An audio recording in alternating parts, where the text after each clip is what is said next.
Que Dieu, donc, nous le disions, soit loué. Nous sommes là devant le Seigneur en ces jours de dimanche 26 avril. Vous êtes ici avec moi, vous êtes réunis dans des maisons, vous êtes en ligne pour suivre ce moment de la communication, de la pensée de Dieu sous forme de la prédication que je veux devoir nous apporter à tous. Aujourd'hui, avant que je ne puisse vraiment vous communiquer ce que Dieu a mis dans mon cœur, j'aimerais que chacun de nous tienne entre ses mains, dans son esprit, ce qu'il a déjà donné ou fait pour ce ministère que Dieu m'a donné.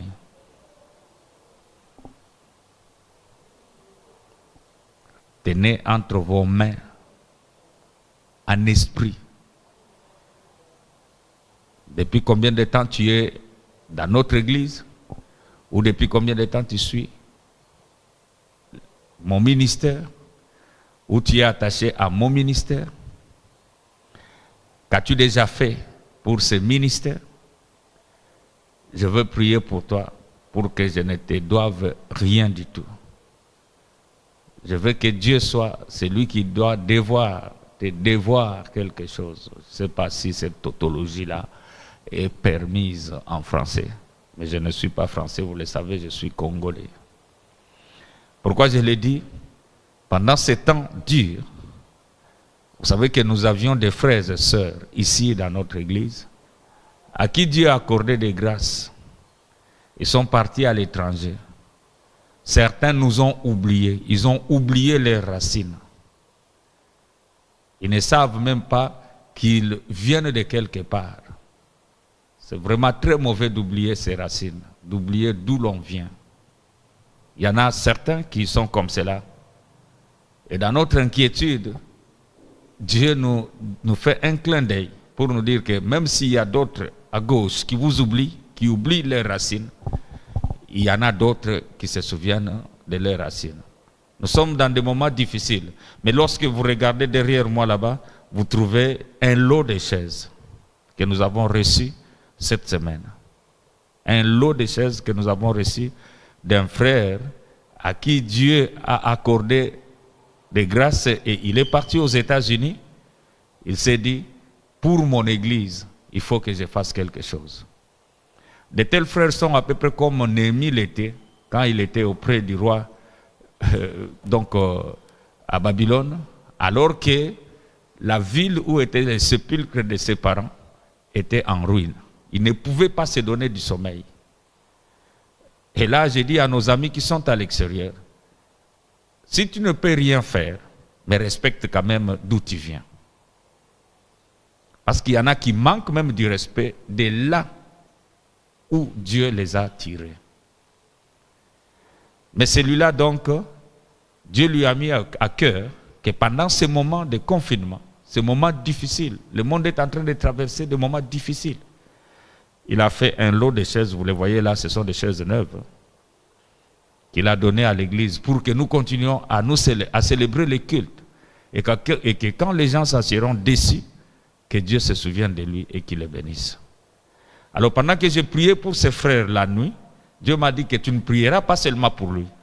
Tu vas prier pour tout le monde qui est avec toi, que j'ai mis à tes côtés, pour soutenir ce que j'ai mis en toi. Et cette personne-là, qu'il se souvienne, qu'il prenne en esprit ce qu'il a déjà déposé dans ton ministère. Et toi, tu vas prier. Comme à peu près dans les Actes des Apôtres, quand Pierre est allé ressusciter Tabitha. Ce qui a suscité l'action de Dieu, c'était les linges que les femmes montraient que Tabitha avait fait comme bonnes œuvres dans cette partie-là à Jopé. Alors, chacun de nous, vous êtes nombreux, vous êtes dans des maisons réunis ou seuls, en train de suivre ces directs. J'aimerais faire une courte prière.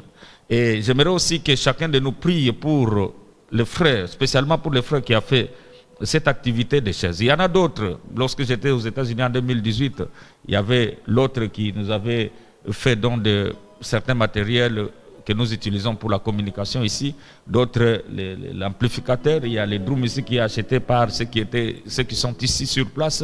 Vous êtes nombreux, vous faites des choses, vous faites des choses. Je ne peux pas énumérer tout ce que vous êtes en train de faire pour ce que Dieu nous a mis dans nos cœurs. Vous êtes reconnaissants que nous sommes bénis, ce que nous sommes, c'est grâce à ce ministère là-bas. J'aimerais prier pour vous. Je ne suis pas des manipulateurs, les faiseurs de spectacles inutiles. Non, quand Dieu me dit de faire quelque chose, je l'ai fait dans la simplicité, et que c'est Dieu lui-même qui est capable de pouvoir rémunérer chaque personne qui a déjà fait quelque chose, parce que la chose n'a pas été faite à cause de mon aspect du corps ou à cause d'une relation quelconque. Non, non, on a fait au nom de Jésus-Christ, et Jésus a dit que quiconque donnera un seul verre d'eau à l'un de ses plus petits, parce qu'il est mon serviteur, ne manquera pas sa récompense. J'aimerais aujourd'hui prendre Dieu à témoin pour lui dire, mais la récompense du frère tel, de la sœur telle, elle est où, Seigneur éternel? Dieu notre Père, tiens donc ce que tu as déjà déposé dans ce ministère, dans ton esprit, et moi je vais prier pour toi. Ne dis pas que c'est un péché. Moi je te dis que Dieu m'a dit de le faire, je le fais. Seigneur éternel, tu sais ce que ce frère, tu sais ce que cette sœur a fait pour l'œuvre que tu m'as donné d'accomplir. Seigneur, tu sais que tu m'as attiré de ce que j'étais en train de faire dans la vie pour me mettre à te servir, Seigneur Dieu de bonté. Et tu m'avais promis une certaine année comme cela que tu me donneras, Seigneur Dieu Tout-Puissant, des partenaires, des gens qui vont devoir soutenir ce ministère. J'ai vécu tout ce temps-ci, Seigneur Dieu Tout-Puissant, grâce à tes promesses. Et je puis dire maintenant, devant ceux qui m'écoutent, que tu n'as jamais manqué à aucune de tes promesses, oh Dieu Tout-Puissant. Et maintenant, Seigneur Dieu de bonté, je te prends à témoin. Ce frère, cette sœur a déjà fait quelque chose. Il y a des choses qui sont derrière là-bas. Il y a des matériels qui sont ici, Seigneur Dieu de bonté. Il y a l'argent, de leur argent qui donne au éternel notre Dieu. Beaucoup d'autres choses que je ne pourrais citer parce que mon intelligence, elle est humaine, Seigneur Dieu Tout-Puissant. Ce n'est pas l'intelligence de Dieu. Ce n'est pas ton intelligence à toi. Toi, tu es omniscient, tu es omnipotent, Seigneur Dieu de bonté. Mais moi, je suis limité, Seigneur Dieu Tout-Puissant. Mais toi, tu connais tout. Et pendant que je prie, tu es en train de les voir tous, Seigneur Dieu Tout-Puissant, avec leur donation, Seigneur Dieu. Et j'aimerais que tu mettes en pratique ta parole qui dit « Donnez et Dieu vous donnera ». Dieu versera dans votre sein une mesure serrée, secouée. Verse, Seigneur Dieu Tout-Puissant. Cette mesure-là serait secouée, Seigneur Dieu Tout-Puissant, dans la vie de ce frère qui est en train de suivre cette prière, de cette sœur qui suit cette prière, et qui a, Seigneur Dieu Tout-Puissant, son don, Seigneur Dieu Tout-Puissant, avec lui. Gloire te soit rendue, oh Dieu. Je te remercie parce que tu m'as donné comme travail d'intercéder pour les autres. Et quand, en me donnant ce travail-là, Seigneur Dieu Tout-Puissant, tu savais bien que ma prière sera exaucée. Mais celle que je demande, oh Dieu, c'est que tu écoutes maintenant la voix du sang du Christ qui intercède, Seigneur Dieu de bonté, pour chacun de ceux qui me suivent maintenant. Je t'adore, oh Dieu, je te bénis, parce que, Seigneur Dieu Tout-Puissant, au nom de Jésus-Christ, tu nous as toujours exaucés. Christ lui m'a dit, je te loue Père, car tu m'as toujours exaucé. Et en son nom, Seigneur Dieu de bonté, tu nous as toujours exaucés. Et aujourd'hui, un miracle se passe, oh Dieu de bonté, dans la vie de tous ceux qui me suivent, dans la vie de tous ceux qui ont déjà fait quelque chose, oh Dieu Tout-Puissant. Un miracle de la vie, Seigneur Dieu Tout-Puissant. Un miracle de la paix, un miracle de la guérison, de la délivrance, oh éternel notre Dieu, de ta providence manifestée par le Saint-Esprit, Seigneur Dieu Tout-Puissant, des bénédictions multiples, innombrables, qu'on ne peut pas dénombrer, Seigneur Dieu de bonté. Ainsi je t'adore, je te loue, je te bénis. Au nom de Jésus-Christ, Amen. Peux-tu donc recevoir ce que Dieu t'a destiné? Dieu soit donc loué. Aujourd'hui, c'est comme chaque samedi, consulter l'Internet. Consultez donc l'Internet et vous allez sur l'adresse de l'église de la Bac de Victoire. Je poste quelque chose là-dessus, sur les thèmes que je dois devoir développer les dimanches. Et vous avez lu hier que j'ai posté quelque chose en disant Christ l'émancipateur. C'est ça le thème d'aujourd'hui. Christ l'émancipateur. Donc nous sommes dans le livre d'Ésaïe, au chapitre 9, du premier verset au deuxième. Pour ceux qui ont la parole vivante, c'est le chapitre 8, à partir du verset 23e, ou bien 21, 22, 23e. Mais dans ceux qui ont les Louis II, c'est le chapitre 9e, le premier et le deuxième verset. Mais à l'internet, j'avais proposé juste le deuxième verset parce que c'est celui-là qui est vraiment le verset de base. La Bible dit ceci: mais les ténèbres ne régneront pas toujours sur la terre où il y a maintenant des angoisses. Si les temps passés ont couvert d'opprobre les pays des Zabulon et les pays de Nephtali, les temps à venir couvriront de gloire la contrée voisine de la mer, au-delà du Jourdain, les territoires des gentils. Le peuple qui marchait dans les ténèbres voit une grande lumière. Sur ceux qui habitaient les pays de l'ombre de la mort, une lumière resplendit. Le peuple qui marchait dans les ténèbres voit une grande lumière. Sur ceux qui habitaient les pays de l'ombre de la mort, une lumière resplendit. Vous savez, à la création, il s'est passé quelque chose. Si vous lisez dans la Genèse, au premier chapitre, vous trouverez comment les choses ont été créées. La Bible dit qu'au commencement, Dieu créa les cieux et la terre. La terre était informe et vide. Il y avait les ténèbres qui couvraient toute la terre. Les ténèbres couvraient toute la terre. Et Dieu dit que la lumière soit. Vous voyez?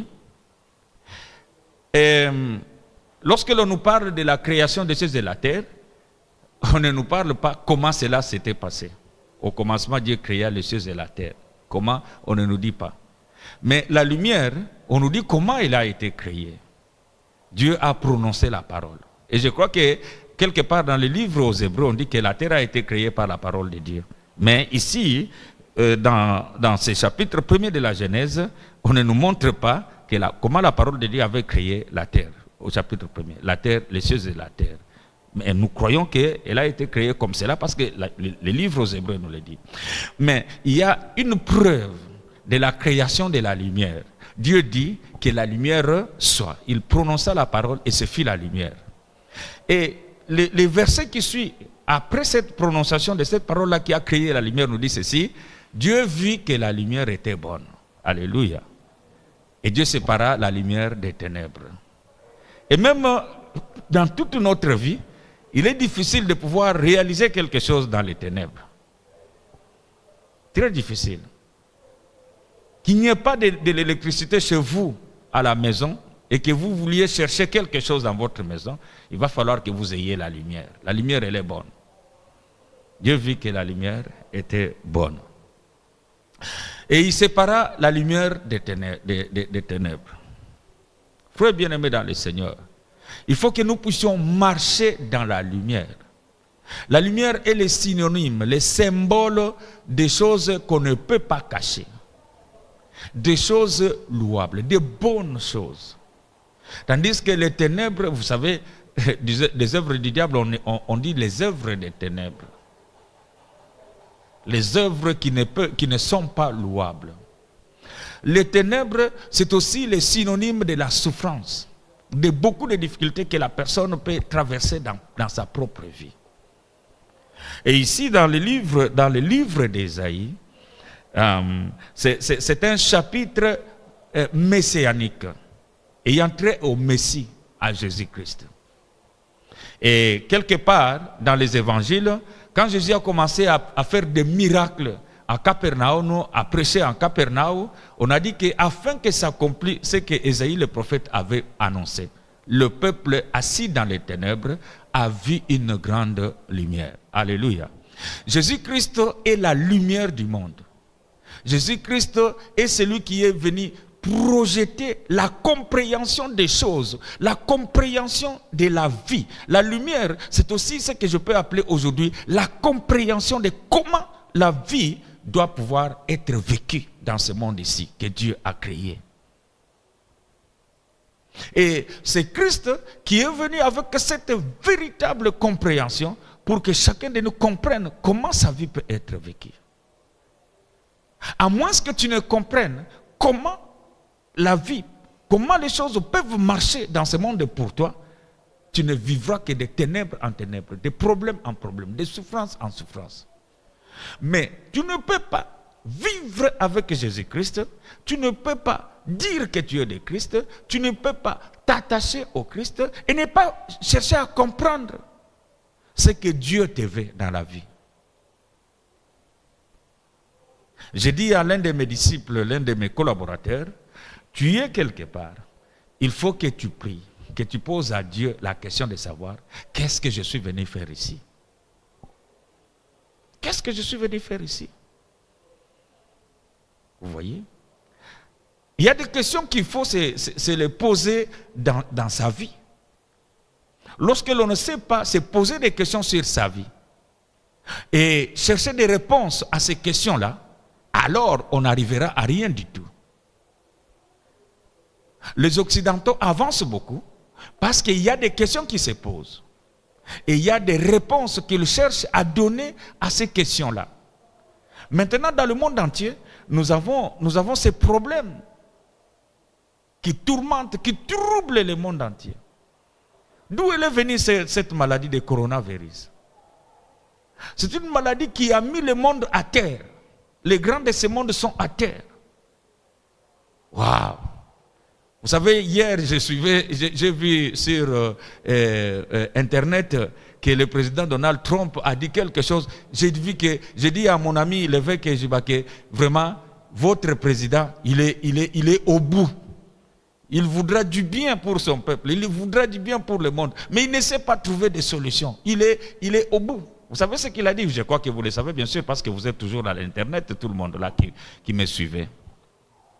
Donald Trump dit que les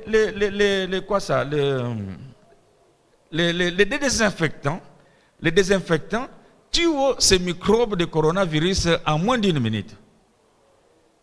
Mais comment les scientifiques ont trouvé que ces désinfectants peuvent tuer ces microbes en moins d'1 minute, mais ne savent pas trouver ce qui peut les tuer dans le corps de l'homme maintenant?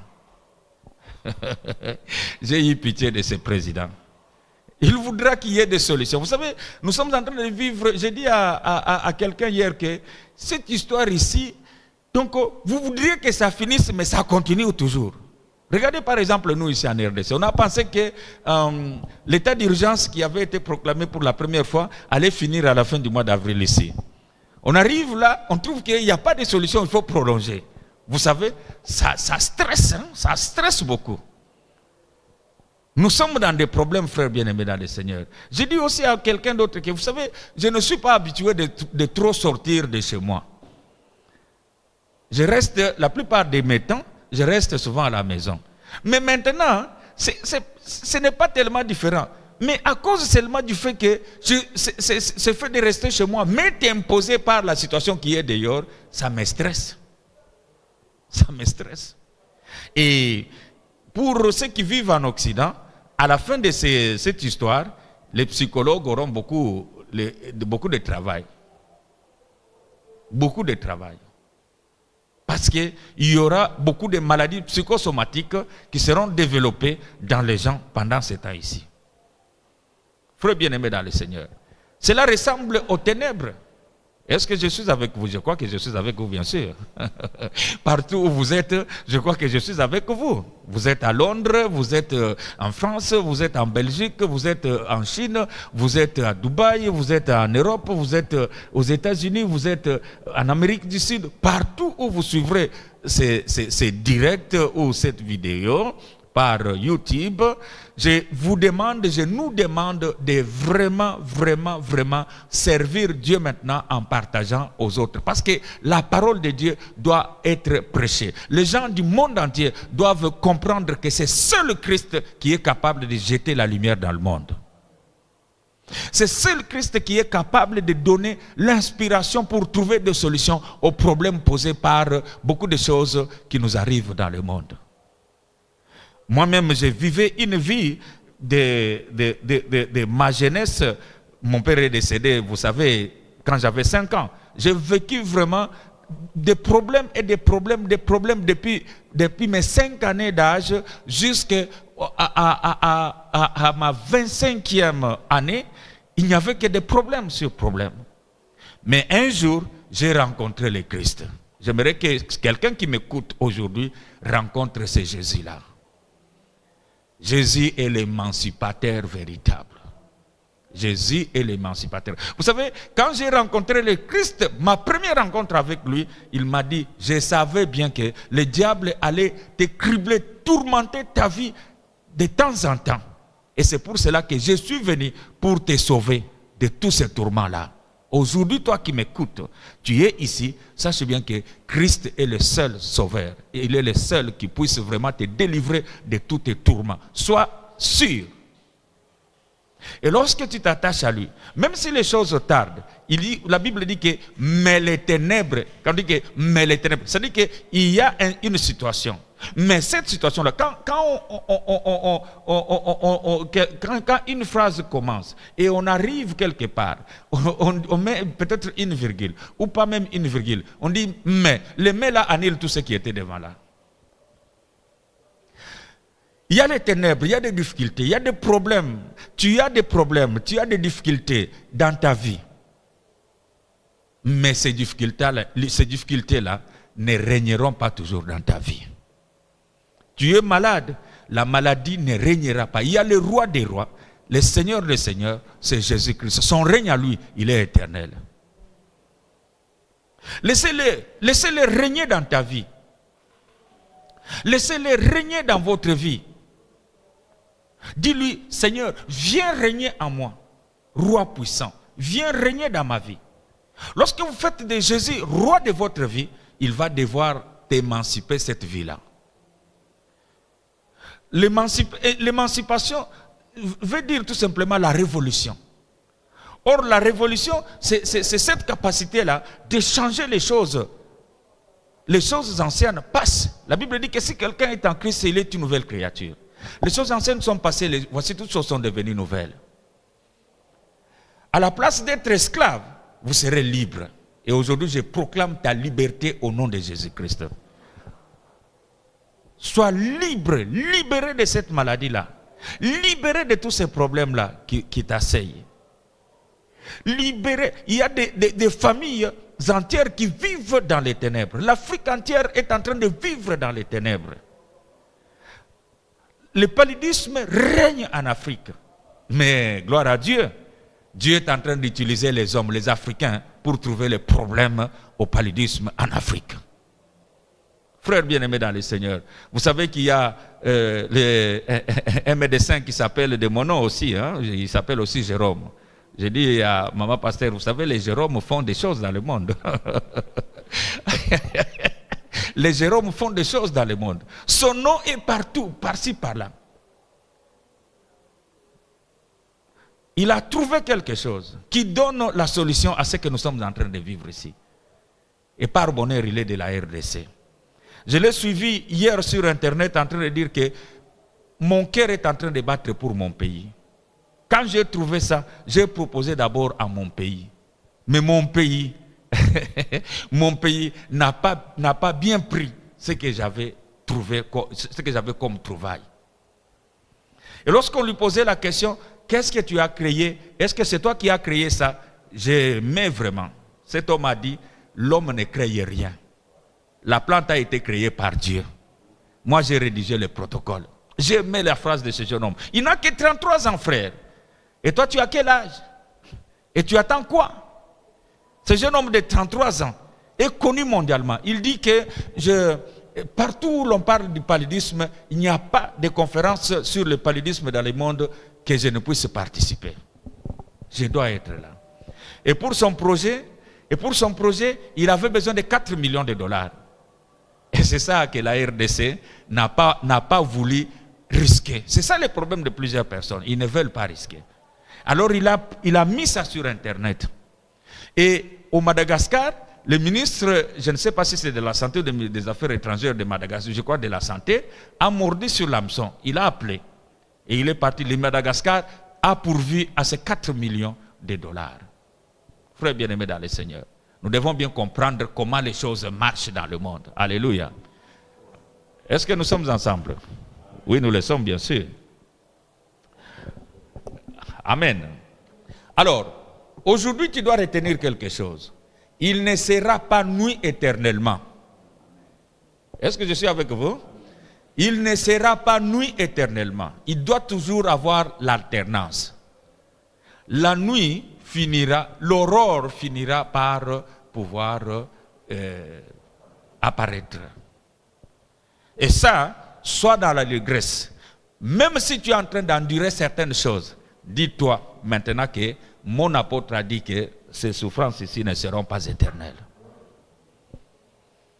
Oui, parce que vous savez, quand quelqu'un est en train d'endurer quelque chose d'inconfortable, il ne sait pas comment il va s'en sortir. Vous savez, nous avons vécu aussi des choses comme celle-là. Ne pensez pas que tous ceux qui sont quelque part, ils n'ont pas vécu des situations inconfortables, ils n'ont pas vécu des problèmes, ils n'ont pas souffert. Non! Vous pouvez voir seulement quelqu'un dans son new look ou dans sa force, penser qu'il n'a été que fort comme cela. Non, non, non, non, il y a toujours des moments de faiblesse pour chaque personne. Il y a un monsieur, je ne vais pas citer son nom, mais je connais, vous le connaissez tous. Et j'ai pris cette vidéo-là, j'ai mis sur mon adresse Facebook. Si vous regardez, vous allez le trouver. Il est chanté par beaucoup de musiciens congolais ici. Si vous regardez, vous allez le trouver. Mais quand vous les voyez distribuer l'argent aux musiciens, vous pensez que les choses ont toujours été faciles pour eux. Mais avant d'être ici au Congo pour la première fois, ils ont vécu les chaos chez eux au Liban là-bas. Quand il y avait la guerre du Liban vers 1975 ou quelque chose comme cela, dans les années 70. Ils ont tout perdu, son grand-père a tout perdu, tout, rien. Et l'on montre dans ces images-là que le Liban a été détruit, une ville en ruine. Et puis, ils sont venus ici. Ils ont refait leur fortune. Comme si cela ne pouvait pas vraiment suffire, en 1991, il y a eu le pillage. Ils ont aussi tout perdu encore. Je crois que si tu étais des démonologues, vous allez dire que vraiment ça c'est l'esprit de servitude ou la démonologie, ce sont des esprits, des démons qui sont en train de détruire tout ça, ainsi de suite. Et son grand-père a pris sa famille, ils sont rentrés au Liban. Mais son père à lui, le jeune homme d'affaires là dont je parle, son père à lui qui était le cadet de son grand-père, est revenu ici pour reconstruire. Frère bien-aimé dans le Seigneur, quand tout est détruit dans ta vie, pense à la reconstruction. Pense bien que tu peux encore reconstruire ce qui est détruit dans ta vie. La seule chose qui puisse t'arriver de pire, c'est que si tu abdiques, c'est pire. Est-ce que tu me comprends bien? C'est-à-dire que si tu ne prends pas la décision de pouvoir te relever et de faire quelque chose pour toi et pour la communauté, alors tu es en ruine, c'est fini pour toi. Mais c'est là où Christ vient intervenir. C'est là où Christ vient projeter la lumière que moi je t'apporte par cette parole. Vous savez comment la lumière avait été créée, n'est-ce pas? Que la lumière soit. C'est comme ça que la lumière avait été créée. Cette parole que tu es en train d'écouter aujourd'hui, c'est la lumière que Dieu projette dans ton esprit. Pour te dire que ne crois pas que cette situation-là que tu es en train de vivre aujourd'hui, elle est éternelle. Il n'y a que Jésus qui est éternel. Lorsque Nabucodonosor a vu la pierre qui s'est détachée d'une montagne et qui détruisait sa statue, il a dit que cette petite pierre-là est devenue une très grande montagne inébranlable. Vous voyez? Le christianisme, c'est quelque chose de petit, mais quelque chose de grand. Vous voyez, les grands baobabs, lorsque vous prenez le grain de baobab, il n'a pas la dimension du baobab. Et même moi et toi, la dimension que nous avons aujourd'hui, ce n'est pas la dimension de la semence qui avait été déposée dans nos mamans par nos papas. Est-ce que je suis avec vous? Nous étions une masse informe. Donc on ne pouvait pas nous voir si on n'avait pas utilisé le microscope. Mais nous étions, nous et vous. Dieu nous connaissait. Notre physionomie là, Dieu nous connaissait. À chacun. Alléluia. Frère bien-aimé dans le Seigneur, vous savez que la vie peut paraître longue, elle peut paraître aussi courte. J'étais en train de faire la recherche à l'Internet avec l'une de mes collaboratrices pour savoir un peu la durée, la longueur de la vie d'un moustique. Est-ce que vous le savez? Un moustique mâle, nous avons appris qu'il vit 1 jour à 1 semaine, tout au plus, s'il est dans de bonnes conditions. 1 jour à 1 semaine. Mais voyez bien ce moustique-là qui vit 1 jour à 1 semaine. C'est vraiment une vie très longue pour elle, pour lui. Et la femelle peut vivre 1 à 2 mois.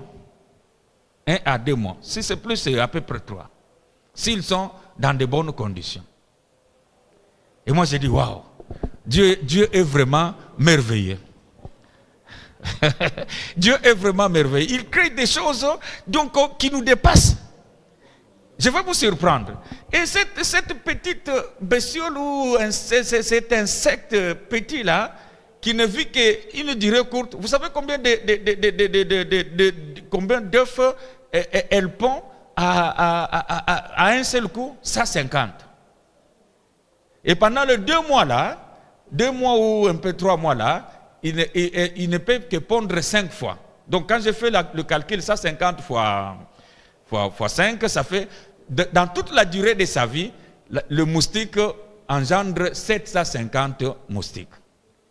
J'ai dit à ma collaboratrice là que si c'était des poulets, vraiment, il y en aurait en abondance. Alléluia. Mais une courte durée comme cela. Une courte durée comme cela. Pourquoi je donne cet exemple-là? Le moustique vivant trop peu de temps et se met souvent en difficulté. J'ai demandé à ma collaboratrice là-bas, ce qui veut dire que dans de bonnes conditions, c'est quand il pique les gens, ils boivent le sang, et puis ils sortent, il va pondre au bord des eaux, tout ça ainsi de suite. C'est ça les bonnes conditions. Mais ceux qui ne peuvent pas, en piquant, ils ne peuvent pas sortir. Ils sont soumis dans de mauvaises conditions, n'est-ce pas? Ils vont mourir parce que je vais les tuer avec l'insecticide, ou alors, elle a dit, ou bien quand on les tue avec les frappes, ou ainsi de suite. Amen. Donc, mais ce laps de temps-là paraît une éternité pour ces moustiques-là. Paraît vraiment très long. Écoutez, frère bien-aimé dans le Seigneur, ce que je veux vous communiquer aujourd'hui, c'est quoi? Dieu sait combien de temps tu vas vivre sur la terre. Et aujourd'hui, retiens bien que la nuit de ta vie ne sera pas une nuit éternelle. Retiens bien ça. La nuit de ta vie ne sera pas une nuit éternelle. Alors, maintenant, avec cette nouvelle compréhension-là, réponds maintenant à cette question ici. Quand ça sera jour, quand ça fera jour, qu'est-ce que tu vas devoir faire? Est-ce que je suis avec toi? Il y a des gens qui ne vivent que dans la nuit. Ils pensent que la nuit sera éternelle. Non, non, non, non, non, la nuit ne sera pas éternelle. Mais quand ça fera jour, qu'est-ce que tu vas devoir faire pendant ce jour-là qui est en train de venir? Vous savez, le monde doit vivre par la foi et par la science. La Bible dit, ajoutez à votre foi la science. Et tout chrétien devrait devoir réfléchir. Il ne faut pas que nous puissions donner à Staline raison qui disait que la religion est l'opium du peuple. Non, non, la religion chrétienne n'est pas l'opium du peuple. Christ est venu apporter l'émancipation dans l'esprit de la personne, dans la vie de la personne. Moi, ma vie a commencé à se transformer de gloire en gloire quand j'ai rencontré Jésus-Christ. Mes investissements ont commencé, qui n'avançaient pas, ont commencé d'aller de l'avant. Maintenant que l'Afrique se réveille, bien-aimé dans le Seigneur, il est temps que chacun de nous puisse comprendre comment les choses se passent dans le monde. Il est temps que chacun de nous puisse comprendre que Dieu nous a créés chacun dans ce monde ici pour que nous puissions apporter ce que Dieu a mis chacun en nous.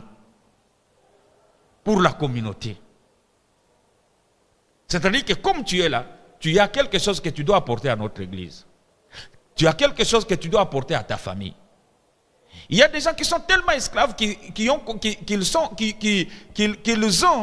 commencé à se complaire de vivre cet état-là d'esclave. Un esclave, c'est un esclave. Un esclave, c'est un esclave. Un esclave ne peut rien faire qui lui plaise lui-même. Même s'il pleuvait dehors là-bas, son maître, lorsqu'il dit sors, va faire quelque chose, l'esclave doit devoir partir. Mais il y a des gens qui se complaisent dans cette situation-là d'esclave. Dieu m'a donné la parole de l'émancipation. L'Afrique doit devoir s'émanciper. Il ne faut pas que nous puissions toujours subir. Je suivais aussi à l'internet hier qu'il y avait quelqu'un qui disait, c'est un Français, il disait que dans les temps à venir, nous serons entre le marteau et l'enclume des deux grandes puissances économiques mondiales. D'un côté, les États-Unis et de l'autre côté, la Chine. C'est un Français qui parle. Mais pourquoi les Français ne parlent pas de la France? Mais il disait qu'il faut que la France se libère du joug de ces deux grandes puissances. Mais nous, les Africains, nous ne faisons que subir. La Chine, qui est maintenant grande puissance, ne l'était pas avant. Mais comment l'Afrique ne peut-elle pas devenir aussi grande puissance? Mobutu a dit que les vaincus d'hier sont devenus les grandes puissances d'aujourd'hui. Ça veut dire que toi aussi tu peux devenir une grande puissance. Mais il faut savoir comment tu peux le devenir. Si l'Afrique pouvait bien se comporter, si l'Africain pouvait bien se comporter, si toi de la BAC de Victoire tu peux bien te comporter, tu vas régner dans cette vie. Parce que Dieu a disposé à notre égard tout ce qui peut faire que nous puissions régner dans la vie. Je suis très content, vous le savez très bien. La plupart de mes collaborateurs sont venus ici à l'église de la Barque de Victoire. Ils n'étaient rien du tout. Mais Dieu a fait de quelque chose, à commencer par moi-même. Jésus-Christ est le véritable émancipateur. Il est le véritable émancipateur. Dites à tous ceux qui voudront vous entendre que si vous voulez être émancipé, suivez notre apôtre. Il a le message de l'émancipation. Vous savez, il y a une façon de pouvoir servir Dieu. Aujourd'hui, là, tout l'évangile des spectacles de manipulation, c'est par terre. Est-ce que vous comprenez ce que je veux dire là? La manipulation, elle est par terre. J'ai entendu un pasteur qui disait que le gouvernement m'autorise que j'aille prier pour tous ces malades-là qui sont dans les hôpitaux, qui ont les Covid-19 pour leur guérison. Est-ce qu'il faut demander la permission pour ça? Mais quand on utilise la télévision pour prêcher, que recevez les miracles, tout ça, on les fait comment? Allez à la télévision, faites tout ça, faites une émission à la RTNC, demandez payer à la RTNC, faites une émission. Écoutez, Dieu est souverain.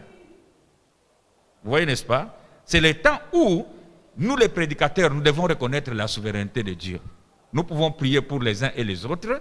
Il y en a qui seront guéris. Il y en a qui peut-être qui, pour une raison ou une autre, ne le seront pas. Jésus est venu trouvant plusieurs malades comme ça, parce que lui était Dieu et omniscient et omnipotent. Il n'a guéri que cet homme-là paralysé de Bethesda. Il est parti en laissant tous ces autres malades-là. Mais d'où vient cet évangile-là de manipulation? Que chez nous, c'est le kimonamesu. Non. Écoutez, frères bien-aimés dans le Seigneur, Dieu a fait des dons aux hommes. Et chacun de nous tient de Dieu un don particulier pour participer à l'épanouissement du corps du Christ. Et si nous ne savons pas nous reconnaître comme cela, en tout cas, il y aura point d'aurore. Et c'est ça les Congolais. Ils ne savent pas s'entre-reconnaître. Alléluia.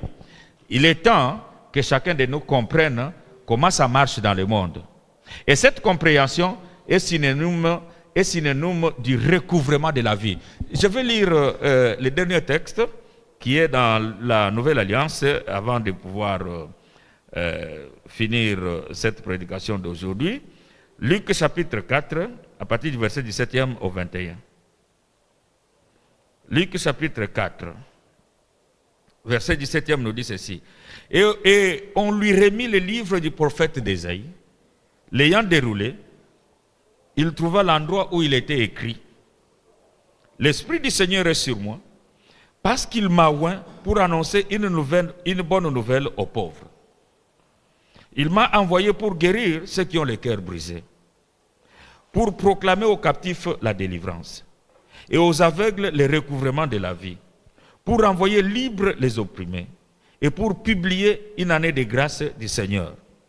Ensuite, il roula les livres, il les remit aux serviteurs et s'assit. Tous ceux qui se trouvaient dans la synagogue avaient des regards fixés sur lui. Alors il commença à leur dire, aujourd'hui, cette parole de l'Écriture que vous venez d'entendre est accomplie. Alléluia. Vous savez, la Bible dit qu'au commencement était la parole. La parole était avec Dieu, tout ça, ainsi de suite. Et puis la parole a été faite chair.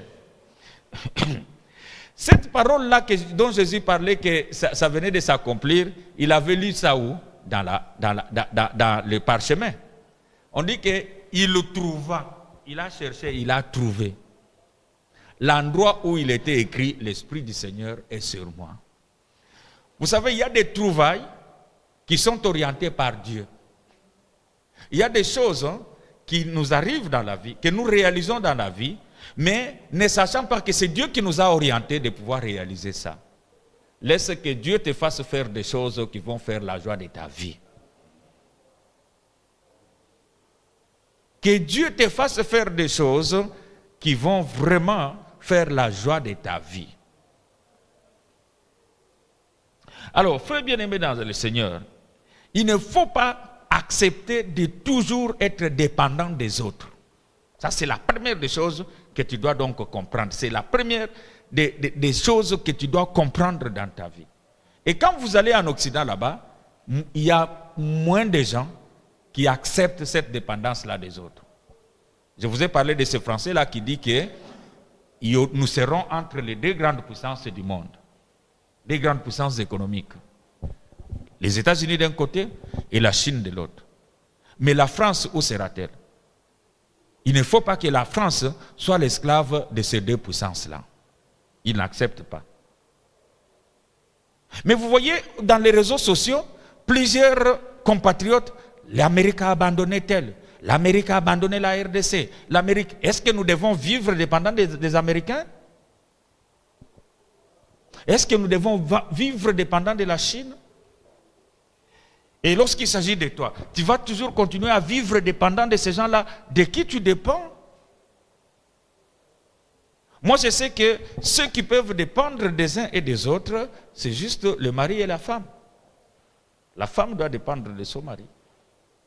Mais même une femme qui est mariée, elle doit devoir quand même faire quelque chose, participer à l'épanouissement de la maison. Dans les proverbes, il est écrit que cette femme-là vertueuse se lève très tôt matin, elle file de la laine, tout ainsi de suite, elle donne du travail à ses servantes, son mari est loué à la porte de la ville.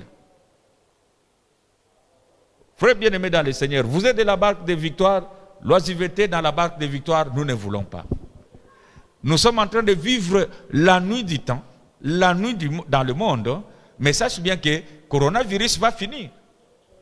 Mais quand le coronavirus va finir, comment vivra-t-il?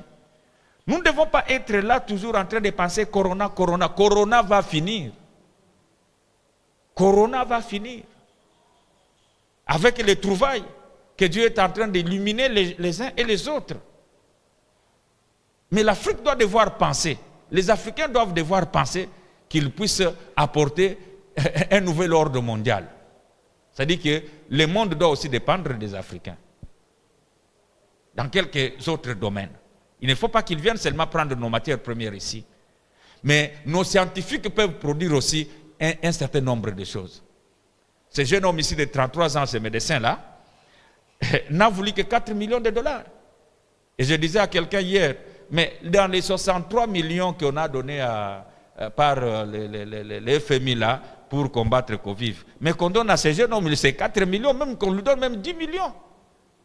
Mais bien heureusement que j'ai entendu que notre président l'a invité qu'il vienne ici pour qu'il travaille, qu'il se joigne au groupe de chercheurs. Mais pourquoi nous devons être toujours en retard comme cela? Alléluia. Que Dieu vous bénisse donc. Pensez à ces deux choses principales. La nuit dans ta vie ne sera pas éternelle. Et la deuxième chose, il faut que vous répondiez à cette question. Quand ce sera le jour, que ferez-vous? Et ce que je vous annonce aujourd'hui est que Dieu vous donnera la capacité de pouvoir accomplir quelque chose pendant les jours pour que vous puissiez participer à l'épanouissement de votre vie, à l'épanouissement de votre famille, à l'épanouissement de l'Église. Et il faut que vous pensiez que vous êtes là pour ça.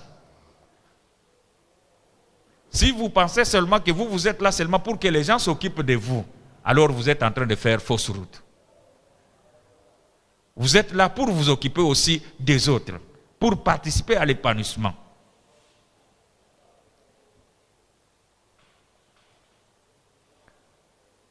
Je dois donc devoir m'arrêter là aujourd'hui. Que Dieu vous bénisse.